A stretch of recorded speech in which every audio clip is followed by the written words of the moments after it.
ప్రపంచంలో క్రికెట్ ఆడే అన్ని దేశాలు వెళ్లినా కేవలం ఒక భారత్ వెళ్లకపోవటం వల్ల ఛాంపియన్స్ ట్రోఫీ 2025 నిర్వహించిన పాకిస్తాన్ భారీ నష్టాన్ని మూటగట్టుకుంది. ఎంత నష్టం వచ్చిందో తెలుసా? పాకిస్తాన్ నిర్వహించిన ఛాంపియన్స్ ట్రోఫీ 2025లో టీమిండియా ఘన విజయం సాధించింది. పాక్లో అడుగు పెట్టకుండానే టీమిండియా ఈ ఘనత సాధించింది.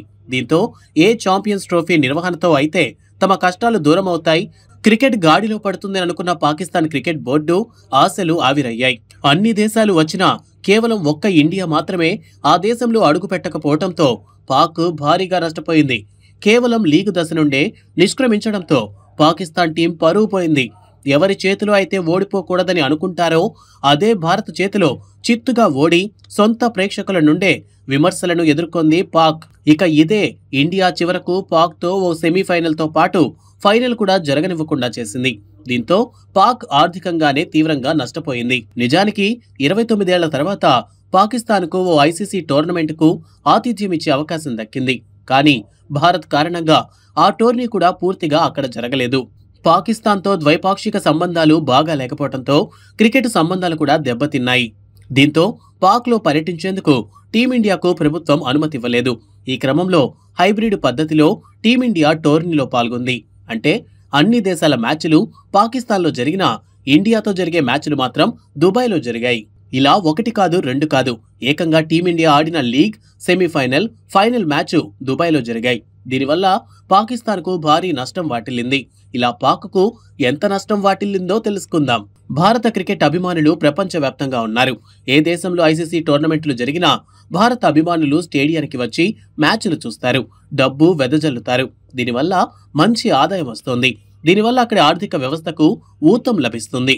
ఛాంపియన్ ట్రోఫీలో పాకిస్తాన్ కూడా ఇదే ఆలోచనతో భారీగా డబ్బు ఖర్చు చేసింది. కానీ భారత్ పాక్ వెళ్లేందుకు ససేమిరా ఒప్పుకోకపోవడంతో ఆ దేశ ఆశలన్నీ ఆవిరయ్యాయి. ఇక మిగిలిన ఆశలను పాకిస్తాన్ జట్టు లీగ్ మ్యాచ్లోనే ఓడిపోయి పోగొట్టుకుంది. పాక్ కూడా టోర్నీ నుండి నిష్క్రమించడంతో స్టేడియానికి పాకిస్తాన్ ప్రేక్షకులు కూడా రాలేకపోయారు. ఇలా అనుకున్న స్థాయిలో టికెట్లు అమ్ముడుపోలేదు. దీనివల్ల పాకిస్తాన్కు ఆ దేశ క్రికెట్ బోర్డుకు భారీ నష్టం వాటిల్లింది. పాకిస్తాన్లో ఉగ్రవాదం కారణంగా 1996 తర్వాత ఐసీసీ టోర్నమెంటు జరగలేదు. 2025లో ఛాంపియన్ ట్రోఫీ నిర్వహించేందుకు అవకాశం రావడంతో మంచి ఆదాయం వస్తుందని భావించారు. దీనికోసం కరాచీ, లాహోర్, రావల్పిండి క్రికెట్ స్టేడియాలను ఆధునీకరించారు, భద్రతను పెంచారు.